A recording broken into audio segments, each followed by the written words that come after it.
ఈవిడ కావాలనే పులితోలు ఏనుగుతోలు అయ్యవారికి దొరకకుండా చేసింది. ఈవిడ స్నానం చేసి వచ్చింది కైలాస మానస సరోవరంలో. ఆ తువ్వాలు ఉంటుంది కదండి, అమ్మవారు తుడుచుకున్న తువ్వాలు, అది ఆరేసింది అక్కడ. ఆయన వెంటనే దాన్ని ధరించాట వస్త్రంగా. అమ్మవారు స్నానం చేసి తుడుచుకున్న తువ్వాలని శివుడు ధరించాడు. అదేమిటి అంటే ఇది అచ్చం పులితోలు ఏనుగుతోలు రెండు కలిపినట్టుగా ఉంది అన్నట్టు. ఎందుకని? అమ్మవారు ఒంటి నిండా పసుపు రాసుకుంది కాబట్టి ఆ తువ్వాలకి పసుపు చారలంటాయి. అమ్మవారు కస్తూరి తిలకం దిద్దుకుంది కాబట్టి కాటుక పెట్టుకుంది కాబట్టి నల్లటి చారలు కూడా అంటాయి. నల్ల చారలు పసుపు చారలు ఉంటే పులితోలే కదా అన్నట్టు.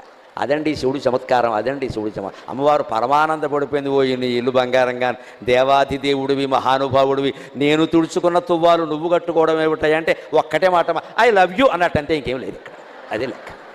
నేను నిన్ను ప్రేమిస్తున్నా నాకు అన్నీ బాగానే ఉంటాయి, తుడుచుకున్న తువ్వాలు అయితే ఇంకోటి అయితే, నిన్ను ఇష్టపడినప్పుడు నీకు సంబంధించినవన్నీ ఇష్టపడతా, అంతే. ఇదండి దాంపత్యం. ఇలాంటి మాట భర్త నోట భార్య నోట వస్తే సంసారం